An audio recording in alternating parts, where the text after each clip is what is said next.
Welcome back. Today I'd like to introduce a pose called Malasana or Yogi squat. This is a fantastic pose to open up to the hips and the ankles and the knees, and also it helps you release the lower back. So if you have a lot of lower back tension, this would be a great pose to do. And in fact, this is a pose that you want to add to your practice every day. It'd be great to just start with a few minutes and then add it on. For this pose, you may need a couple of blankets depending on how flexible your ankles are. And even a block might be handy, so go ahead and grab your props. If you don't have a block, you can get a couple of nice big thick books that would work. And if you don't have this kind of blanket, just basically any kind of blanket that gives you the ability to sink your heels down onto. The way to get into this pose is you're just going to stand up first. So go ahead and stand up.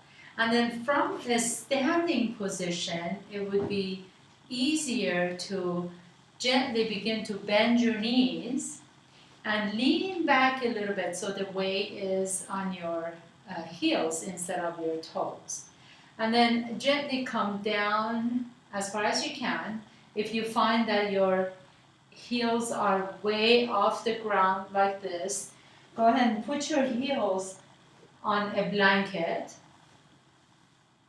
And we're going to stay here for a couple of minutes. So if you find this to be extremely painful, especially if it's painful in the knees, feel free to take your blocks or blanket and just sit on your block, just like this. So really it depends on how flexible you are. And if you do this regularly, you may find that eventually you'll be able to lower the block a little bit at a time, just like this, and or just do it without the block or the blanket. So wherever you are is perfect. Remember, that is always the guideline. That the goal is not to see how deep you can get into a pose. Wherever you start with is perfect. So go ahead and get into that position. If you need a blanket underneath your heels, place your heels on a blanket. If you need to sit on a block, sit on a block. But see that the most important thing is that your knees and your feet are pointing the same direction. So make sure the knees are not going out one direction and your feet the other way. So the knees and the feet and the ankles have to aim the same direction. This way you protect the integrity in the knees and the ankles and the toes. And the closer you bring your feet together, it is a little bit of a deeper stretch in the ankles. If you can sit like this with your feet together, that's great. If this is too much, by all means, go ahead and walk your feet out to the side. And even if you turn your toes out a little bit and knees away from each other, that might be a little bit more forgiving and accessible for the knees and the hips and the ankle. So wherever you is perfect for you this morning, this afternoon, whenever you're doing this practice, just come to that pose. And then bring your hands together in a prayer.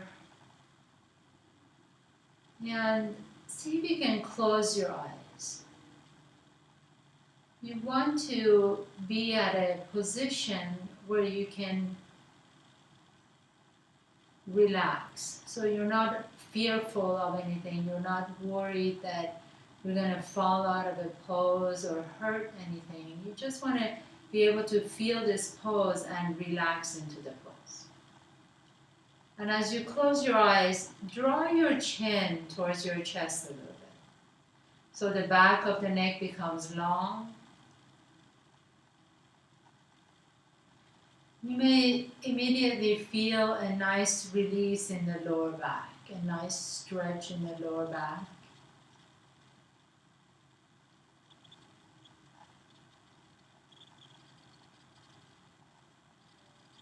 begin to take your awareness to your breath. So as you inhale, feel as if you can lift your chest off your knees a little bit. So inhaling, feel the slight back bend, lifting the chest up. And as you exhale, feel your spine getting longer. Inhaling, open the chest, feel the chest lift up towards the sky. And exhaling, allow the tailbone to sink down a little bit closer to the earth. If this is all you can do, 1 minute is perfect to start out with. Otherwise, stay here for another minute. And if you like to get out of this pose, you can just simply bring your seat down and extend your legs straight. We're going to stay here for 1 more minute, just to really allow the lower back to release. This nice compression in the hips and the knees and the ankles. And once we get out of the pose, we can really feel fresh blood and synovial fluids rush into those areas. And that's how you restore and rejuvenate the joints.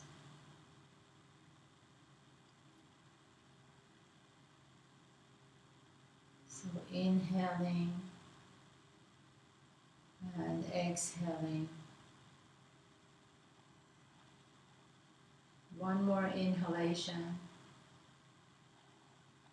One more deep exhalation. And then as you're ready, gently begin to bring your seat down. Extend your legs all the way out, and immediately you feel the rush of fresh blood into those joints that were compressed earlier. And just kind of wave side to side, lean back a little bit. You can shake your legs a little bit, side to side. Let them wiggle. And then as you're ready, come into a comfortable seat once again. Close your eyes. Your palms are resting comfortably on top of your knees. Bring in your hands to the heart center. Thank you for sharing your practice with me today. See you next time. Namaste.